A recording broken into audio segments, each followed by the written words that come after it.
Kejadian ini aku alami pada saat aku masih sekolah di kelas 3 SMP. Jadi saat itu sekolah mengadakan persami untuk kelas 1 dan aku menjadi bagian panitia persami saat itu. Dan di situ ada ketua persami, sebut saja beliau bernama Bapak Lukman. Beliau kakak pembina sekaligus guru di sekolah kami. Dan saat persami tiba, semua sibuk dengan acara tersebut. Tapi dari sore hingga menjelang malam, Pak Lukman belum juga hadir. Biasanya dia yang paling antusias dalam acara seperti ini. Karena sudah sibuk dengan acara tersebut, ketidakhadiran Pak Lukman tidak terlalu diindahkan oleh teman-teman yang lain. Dan akhirnya malam sekitar jam 8 aku bertemu dengan Pak Lukman. Posisinya tidak jauh dari tempat pembakaran untuk api unggun. Dia kelihatan sedang memperhatikan acara yang sedang berlangsung dengan ekspresi dingin. Lalu aku pun menyapa beliau. "Baru datang, Kak." Aku menyebutnya kakak karena itulah sebutan saat persami atau saat pramuka. Dia hanya melihat dan menganggukkan kepalanya, karena aku pikir dia sedang melihat keadaan. Akhirnya aku pun pamit untuk kembali mengurus persiapan api unggun. Akhirnya sesi api unggun pun dimulai. Dan aku masih melihat Pak Lukman tetap memandang acara tersebut dengan posisi yang agak jauh. Karena fokus pada acara, maka aku tidak terlalu memikirkannya.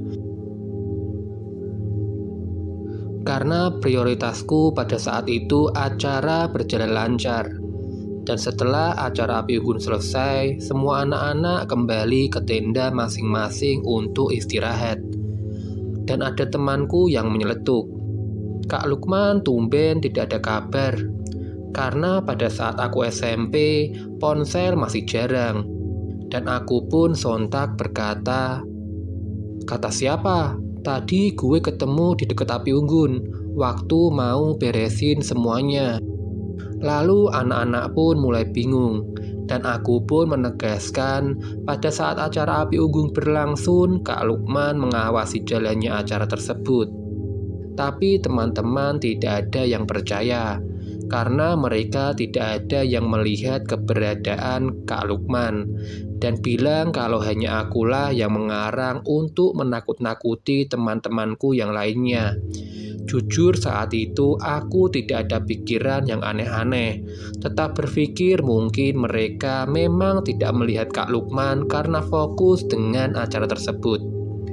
Karena saat aku bertemu dengan Kak Lukman tidak ada tanda-tanda yang aneh, hanya memang dia terlihat nampak diam saja.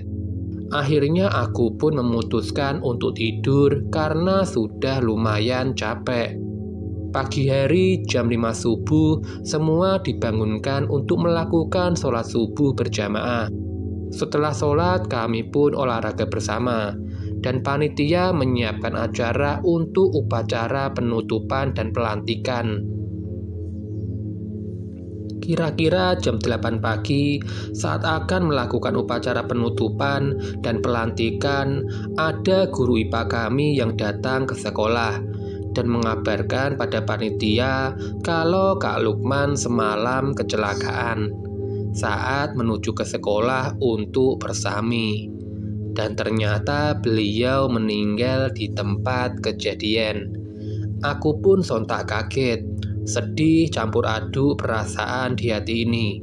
Karena saat malam aku melihat beliau dalam keadaan yang biasa, tidak ada muka pucat atau apapun itu. Semua yang aku lihat normal, tidak ada yang aneh-aneh. Ya Allah, akhirnya acara kami tutup dengan memanjatkan doa untuk almarhum Kak Lukman. Dan saat itu kami semua memutuskan untuk takziah ke rumah almarhum Kak Lukman. Dan lagi-lagi ketika aku sedang bersiap, aku sempat melihat Kak Lukman berdiri di tempat aku bertemu semalam, meskipun hanya sekilas. Semoga Kak Lukman tenang di sana. Terima kasih telah memberikan kami bimbingan dan ilmu yang bermanfaat untuk diri kami.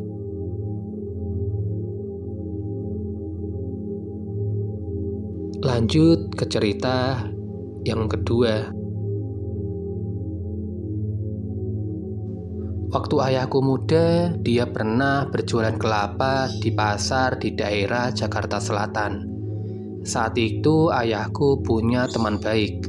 Sebut saja beliau bernama Bang Rahmat dan istrinya bernama Mbak Yanti. Bang Rahmat dan Mbak Yanti mempunyai lapak juga. Mbak Yanti mempunyai lapak sayuran, sedangkan suaminya Bang Rahmat mempunyai lapak berjualan daging. Mereka adalah pasangan suami istri yang akur. Ayahku berteman baik dengan mereka. Dan kata ayahku, solidaritas pedagang pasar itu lumayan tinggi. Saat itu Mbak Yanti sedang hamil 7 bulan. Suaminya Bang Rahmat sudah melarang Mbak Yanti untuk berhenti berjualan. Tapi Mbak Yanti menolak dan berkata, nanti saja kalau kandungannya sudah memasuki bulan ke-8, baru beliau akan berhenti berjualan. Karena beliau enggan sendirian di rumah, sepi katanya. Ayahku berkata bahwa Mbak Yanti adalah orang yang gesit, lincah, meskipun hamil dia tetap semangat berjualan di pasar. Sampai pada suatu hari terjadi kecelakaan saat Mbak Yanti hendak berangkat berdagang di pasar. Mbak Yanti dan bayinya tidak terselamatkan karena terjepit mobil saat itu.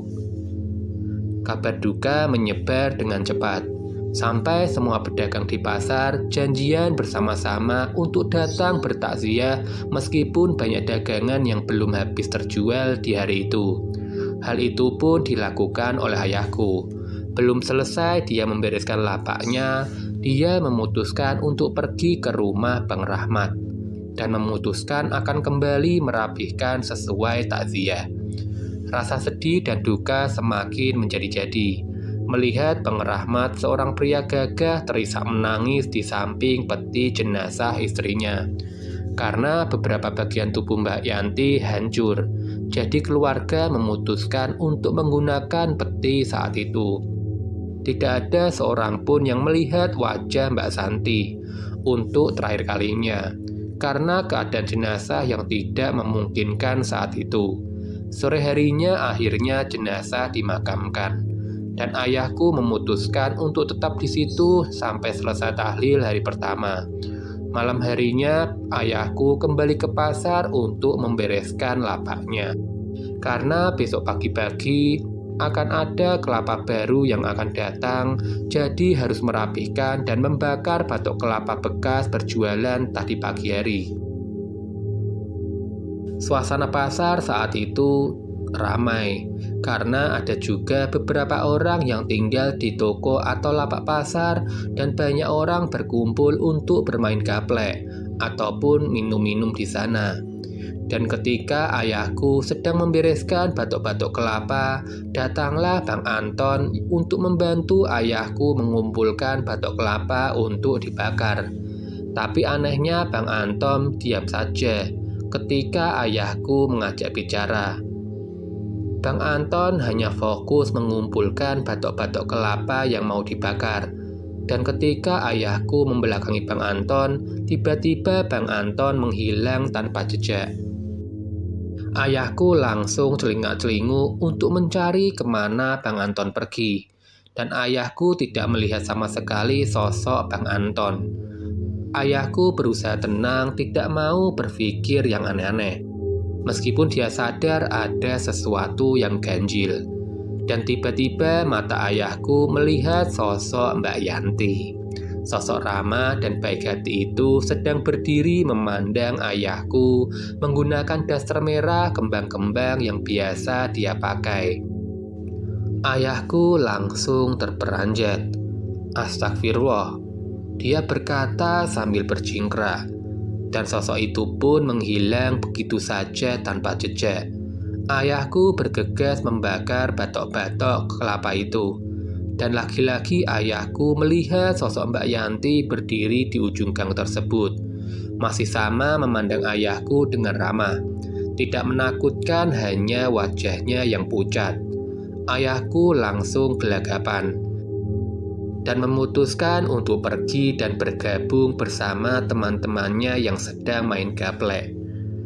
Dan ayahku saat itu entah kenapa badannya terasa sangat mengantuk dan lelah, sehingga tanpa sadar ayahku pun tertidur. Dan jam 3 dini hari ayahku dibangunkan oleh temannya yang datang untuk mengantar kelapa untuk ditaruh di lapaknya. Ayahku merasa lega dan tidak terjadi apapun sampai keesokan harinya. Siangnya ayahku didatangi oleh Bang Anton, dan Bang Anton sambil senyum-senyum berkata, "Cie yang tidur di pangkuan perempuan pules bener," sambil cengengesan. Ayahku tidak mengerti maksudnya dan mencoba untuk menegaskan. "Maksudnya apa, Bang?" "Iya, semalam waktu gue balik ke lapak, gue gak sengaja tuh lihat lo tidur di pangkuan cewek."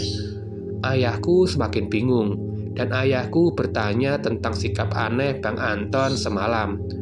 "Bang, kemarin bantuin saya ngumpulin batok, kenapa diem aja?"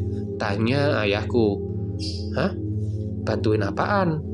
"Orang gue balik ke pasar cuma bentar, ngambil barang yang ketinggalan di lapak. Habis itu gue lihat lo tuh lagi berduaan sama cewek," sahut Bang Anton. Terus ayahku bertanya lagi ciri-ciri perempuan yang dilihat semalam seperti apa. Bang Anton berkata bahwa rambutnya panjang, pakai daster kembang-kembang berwarna merah. Ayahku langsung terperanjat. Itu kan sosok Mbak Yanti yang dia lihat semalam. Setelah itu selesai, ayahku memutuskan untuk ke rumah Bang Rahmat dan datang lagi ke pemakaman Mbak Yanti untuk memberikan doa. Dan alhamdulillah tidak ada lagi sosok Mbak Yanti yang ayahku lihat. Mungkin saat itu Mbak Yanti hanya ingin pamit, pikir ayahku, mengingat kebaikan Mbak Yanti semasa hidupnya. Sekian cerita misteri kali ini. Akhir kata, salam ketakutan.